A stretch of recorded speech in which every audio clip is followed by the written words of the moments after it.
हाँ हाँ हाँ, वो दे दिया था वैसे मैंने। चलो, समय सार जी शास्त्र में आत्मख्याति टीका का जो स्यादवाद अधिकार जो अंश है, उसमें ये 47 शक्तियों का जो स्वरूप है उस पर अपना ये स्वाध्याय चल रहा है। तो इसमें 9 नंबर की शक्ति है, इस पर थोड़ी सी चर्चा अपन ने कल की थी।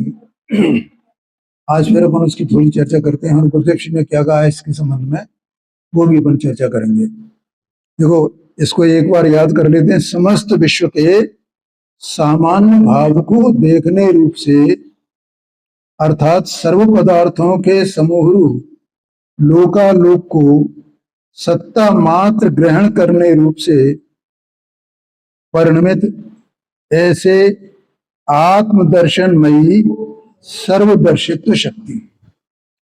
देखो, ये जितनी शक्तियां हैं ये सब आत्मामयी हैं। आत्मा इन सर्व शक्तियों मय है, ठीक है। लेकिन ये बात अलग है। यहां कहा ना कि आत्मदर्शनमयी, क्या बोला यहां पर? आत्मदर्शनमयी, सर्वदर्शित्व शक्ति के लिए बोला गया। तो जो अन्य शक्तियां हैं वे आत्ममय नहीं है क्या? वे आत्मामय है। आत्मा उन्मय है, एक में गई है ना। तो यहाँ आत्मदर्शन में क्यों कहा भैया? इसलिए कहा कि ये सर्वदर्शित्व शक्ति जब ये परिणत होती है तो परिणत कैसी होती, माने परिणमित कैसी होती? क्योंकि देखो, शक्ति का अकेला नाम दे रहे हैं उससे काम चलने वाला नहीं है, उसका लक्षण बताना पड़ेगा ना। और लक्षण कैसे बताएंगे? उसके परिणमन से, उसकी व्यक्तता से। तो ये सर्वदर्शित्व शक्ति कैसे व्यक्त होती है आत्मा में? ये सर्वदर्शित्व शक्ति व्यक्त कैसे होती है? तो यहां कह रहे हैं कि जो समस्त विश्व के सामान्य भाव को देखने रूप व्यक्त होती है। कैसे व्यक्त होती है? हाँ, समस्त विश्व के सामान्य भाव को, सामान्य भाव माने सत, सत मात्र, उसमें स्व पर सब शामिल हैं। वहां उसका कोई भेद नहीं है उनमें। जो ये अवलोकन करती है विश्व का, उस विश्व में कोई भेद नहीं देखती है। ख्याल में आया? जो भेद है वो तो विश्व, वो विशेष हो जाएगा ना। तो विशेष नहीं देखती है, सामान्य भाव को देखती है। इसमें ए मैं, ए पर ए भी नहीं, इसमें ए दर्शन, ये ज्ञान, ए भी नहीं।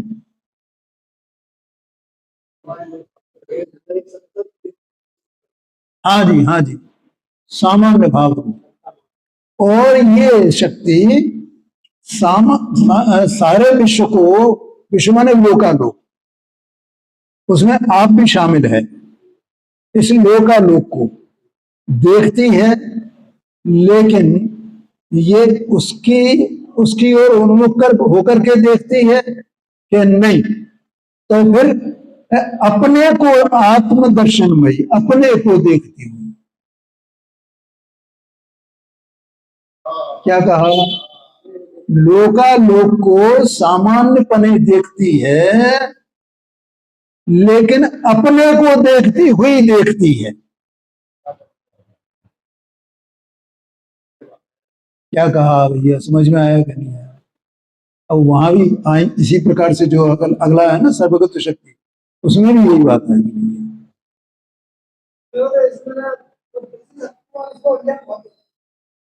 क्या उलझन है बताओ? हाँ जी, हाँ जी, बिल्कुल बिल्कुल। हाँ जी, हाँ जी, हाँ जी, हाँ जी, हाँ जी, हाँ जी। हाँ, अंतर क्या है? बहुत बढ़िया बात है, वो वही मैं बता रहा हूँ। हाँ जी, हाँ जी। अच्छी बात है।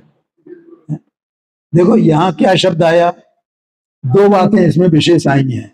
वहां केवल ये था अनाकारोपयोगमयी दृश्य शक्ति, ये दृश्य शक्ति अनाकार रूप है, ये बताया था। अब यहाँ क्या है कि क्या विशेषता है इसकी, कि समस्त विश्व के सामान्य भाव को देखती हुई, यही है ना, समस्त विश्व के सामान्य भाव को देखने रूप ये शक्ति कैसी है, समस्त विश्व के सामान्य भाव को देखने रूप। तो वो दृश्य शक्ति समस्त विश्व के सामान्य भाव को देखने रूप है क्या, पहला पॉइंट बोलो, है क्या, क्या नहीं है, क्योंकि वो सब छद्मस्तों के दृश्य शक्ति पाई जाती है और भगवान के भी पाई जाती है, और वो ही दृश्य शक्ति केवल दर्शन रूप परिणमित होती है, अर्थात सर्वदर्शित्व रूप परिणमित होती है। ठीक है, नहीं आया समझ में, जो दृश्य शक्ति है, ऐसा इसमें गुरुदेव जी ने कहा है, दृश्य शक्ति है, तो दृश्य शक्ति जब केवल ज्ञान होगा जीव को, केवल दर्शन होगा, तो केवल दर्शन भी परिणमेगी ना, तो वही दृश्य शक्ति जिसको यहाँ अनाकार उपयोगमयी कहा गया था, तो क्या वहां साकार उपयोगमयी हो गई है, क्या नहीं हो गई है, वो रही तो अनाकार उपयोगमयी है, लेकिन वहां पर क्या होगा जब वो परिणत होगी, उसकी पहचान यहाँ सर्वदर्शित्व शक्ति के रूप में कराई गई है। उस दृश्य शक्ति में, दृश्य शक्ति का जो गुण है, जो लक्षण है, वो सर्वदर्शित्व शक्ति में भी है, वो लक्षण तो उसमें भी है कि वो कोई आकार रूप नहीं हो जाएगी, लेकिन फिर इसमें और उसमें अंतर क्या है, कि इसमें और उसमें अंतर यह है कि जब केवल दर्शन होता है तो वो सर्वदर्शित्व का परिणमन है, तो आत्मा में ये भी विशेषता है ना। तो कहा यहां पर देखो भाई, ऐसा गुरुदेव जी फरमाते हैं इसमें कि भाई इसकी विशेषताएं तो सब जो दृश्य शक्ति की हैं वो पहले आ गई हैं, यहां तो केवल इतना वर्णन करना है। और मैंने ये पूरा उनका पढ़ा व्याख्यान, तो पूरे व्याख्यान में गुरुदेव जी ने सर्वदर्शित्व शक्ति की चर्चा बहुत कम की है, और अकर्तापने की, निमित्ताधीन दृष्टि की, इन बातों की चर्चा गुरुदेव जी ने काफी की है, उसमें बहुत की है। तो मतलब यह है कि उसमें कुछ ज्यादा चर्चा करने लायक है ही नहीं ना, इसलिए उन्होंने उसके बारे में से इतना ही लिख दिया। क्या लिख दिया कि वो दृश्य शक्ति का पहले वर्णन किया गया है, और दृश्य शक्ति में सर्वदर्शित्व शक्ति में ये अंतर है। अपन और उसको क्या करेंगे, ठीक है ना, इनसे पहचानना। इसका मतलब सर्वदर्शित्व में, सर्वदर्शित्व शक्ति का जब परिणमन होगा तो वो कोई साकार नहीं हो जाएगा, है, वो अनाकार रूप में ही रहेगी। लेकिन यहां क्या विशेषता हो गई, कि यहाँ ये विशेषता होगी वहां के समस्त विश्व को सामान्य भाव रूप से देखने वाली, और वहां ये नहीं लिखा है कि समस्त विश्व को सामान्य भाव से देखने वाली। ठीक है, दूसरा कि समस्त विश्व को देखे सामान्यपने तो भी वो आत्मदर्शनमयी है, वो सर्वलोकालोक में ही नहीं है।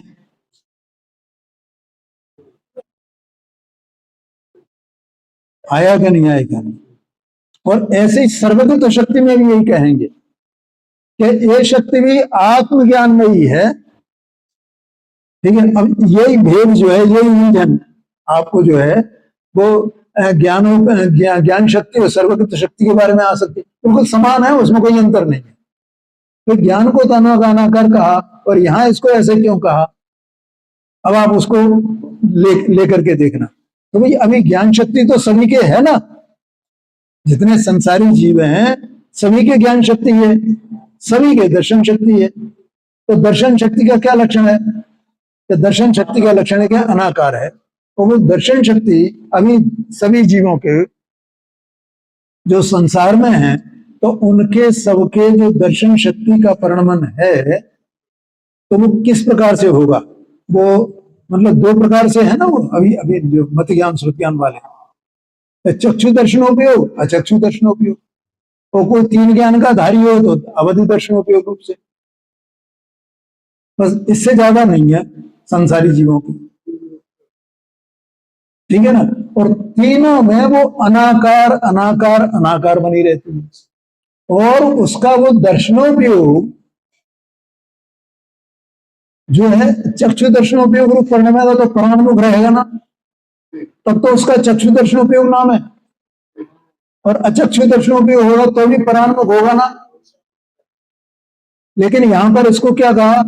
आत्मदर्शनमयी, माने वो प्राणमुख नहीं होता है उपयोग। दर्शनोपयोग यहां पर जो सर्वदर्शित्व उपयोग है, वो सर्वदर्शित्व उपयोग वो प्राणमुख नहीं होता है, ये तो आत्मदर्शनमयी है। और आत्मदर्शनमयी रह करके ये लोकालोक को सामान्य भाव से जानता है, ये शक्ति जानती है। हाँ जी, हाँ जी, बोलो अंतर समझ में आ रहा है कि नहीं आ रहा? नहीं आ रहा तो भी प्रश्न करना, कोई चिंता की बात नहीं। ये जैसे ये मेरा आत्मा है, अपन सब लोग मेरा आत्मा है, तो ये मेरा आत्मा अभी चक्षु दर्शनोपयोग अचक्षु दर्शनोपयोग रूप परिणमित हो रहा है, ठीक है। देखो ज्ञान के भेद अलग प्रकार के हैं, मत ज्ञान, श्रुति ज्ञान, अवध ज्ञान, मनोपर ज्ञान। तो दर्शनोपयोग के अलग प्रकार के हैं, ठीक है। अब जब ज्ञानोपयोग प्राणमुख होता है ना पर पदार्थों को जानने में, तो दर्शनोपयोग भी होगा ना प्राणमुख, क्योंकि उपयोग तो एक ही तरफ है ना। ऐसा तो नहीं है कि आत्मा में उपयोग तो पर्याय तो एक समय की है। अब वो अपने में लग जाए तो उधर कैसे जाने, उसको कैसे जाने? आया भैया, समझ में आ रहा है इनका प्रश्न? बढ़िया है, उलझन हो सकती है। तो वहां कह रहे हैं कि वो सर्वदर्शित्व शक्ति है, वो आत्मदर्शन में ही है। इसका मतलब लोकालोक दर्शन में ही नहीं है। ओ आया कि नहीं आया? इसका मतलब वो उस जो आत्मदर्शन में जो शक्ति है, वो लोकालोक उसमें निमित्त तो है, लेकिन निमित्त होने पर भी ये उस रूप उन्मुख नहीं होती है। सर्वदर्शित्व शक्ति का जो परिणमन है वो उसकी तरफ उन्मुख नहीं होता है, ये बात बतानी है। बोलो समझ में आया ना? ये सर्वदर्शित्व शक्ति है, ऐसा कहते हैं हमें।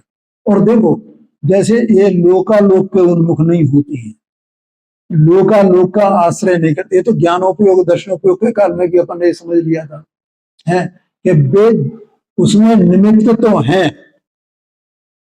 दर्शनोपयोग जो पदार्थों को सामान्य पने जानता है, अवलोकन करता है, दर्शनोपयोग, तो उसमें वे निमित्त तो कहे जाएंगे पांडे जी, भले ही उसके आकार रूप हो या न हो, क्योंकि उसी की सत्ता का अवलोकन कर रहा है ना सामान्य पने।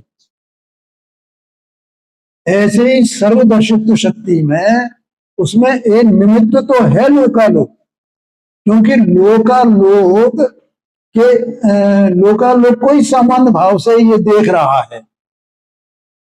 आत्मा जो सर्वदर्शित्व शक्ति का धारक है, उस काल में जब सर्वदर्शित्व शक्ति का परिणमन होगा तो वो लोकालोक उसमें निमित्त हुआ ना, ऐसा निमित्त निमित्त भाव है।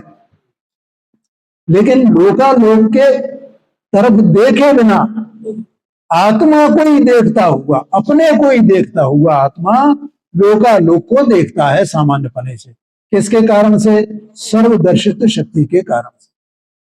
इससे ये आत्मा की ये स्वतंत्र पने की बात जो है वो सिद्ध होती है। आत्मा पूरा स्वतंत्र द्रव्य है। और ये पहले भी अपन ने कल ये चर्चा इस तरह की थी ना। कौन सी चर्चा की थी? कि मैं जानता हूं, तो मैं जानता हूं, तो इसको किसने जाना? भैया मैं जानता हूं, खुद ही ने जान लिया ना। यानी जिस समय मैं जानता हूं ऐसा जो बोध हो रहा है, उसी समय जानने में ये बोध भी हो रहा है ना कि इसको मैं नहीं जाना है ना, उसी समय है ना। तो वो कोई दो ज्ञान है क्या कि नहीं, वो एक ही ज्ञान इस प्रकार से परिणमित होता है। तो उस ज्ञान को किसका आश्रय हुए? और ये तो छद्मस्त का ज्ञान है, आया कि नहीं आया? तो इस प्रकार से यहाँ ये सर्वदर्शित्व की बात, इसमें और कोई प्रश्न पूछना। यहाँ मुझे गुरुदेव जी का इसी के संबंध में जो मैंने कल बताया था एक बोल है, वो मैं आपको बताता हूँ।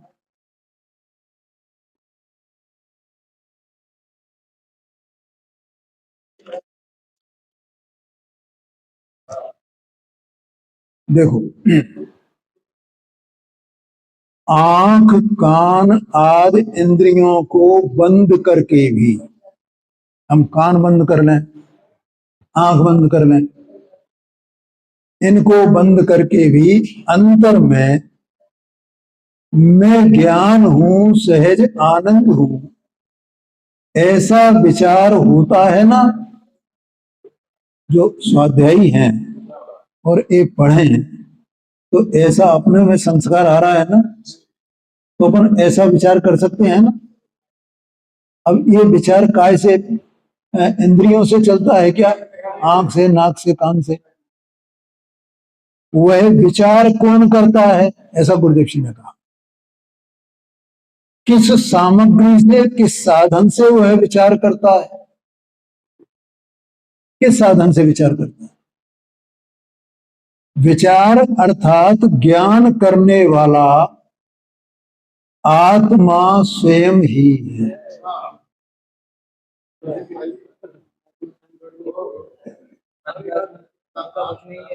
है जी, मन का अवलंबन होएगा भले ही, लेकिन विचार करने वाला कौन है?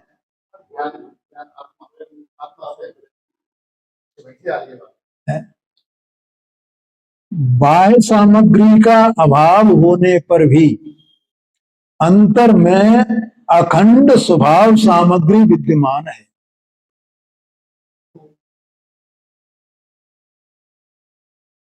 उसके अवलंबन से स्वयं विचार करता है। आया कि नहीं आएगा? किसके अवलंबन से? माने स्वभाव है ना विद्यमान, आप स्वयं विद्यमान है ना, उसके अवलंबन से विचार करता है। आत्मा में, अंतर में कहीं, आत्मा में, आत्मा में अंतर में आंख कान इत्यादि इंद्रियां नहीं है। ये तो बाहर बाहर है, आत्मा में कहा है? जो आत्मा का विचार या आत्मा का ज्ञान उनका अवलंबन करे। बाह्य इंद्रियां और राग के अवलंबन बिना ही आत्मा का विचार होगा, तो राग का भी अवलंबन नहीं है वास्तव में, वो विचार, उस विचार की बात है यहाँ। आत्मा की चैतन्य सत्ता में, आत्मा की चैतन्य सत्ता में, चैतन्य सत्ता में, राग की सत्ता में नहीं। देखो, जब ये जीव आत्मा का विचार करने का मतलब है स्वरूप की ओर ढलता है ये, तो उस समय राग होगा पर्याय, क्योंकि विकारी पर्याय तो रहेगी नहीं उस समय। तो विचार होता है, तो वो जानता है। तो गुरुदेव जी ने यही कहा कि भाई इसके बिना, मतलब आत्मा परद्रव्य के बिना, पर की पर सामग्री के सहारे के बिना स्वयं जानता है ना, ऐसा ऐसा उसे विचार होता है ना। चैतन्य सत्ता में ज्ञान का कार्य होता है। इसलिए निश्चित है कि इंद्रियों से और राग से चैतन्य सत्ता पृथक है, अलग है। और ये अपन, मैंने जो उदाहरण दिया उसमें भी ये बात सिद्ध हो रही है ना कि ज्ञान ने ज्ञान को जाना है, राग ने जाना है क्या? राग में तो जानने की शक्ति ही नहीं है। ज्ञान ही जानेगा, और ये जानेगा कि मैं जानता हूं।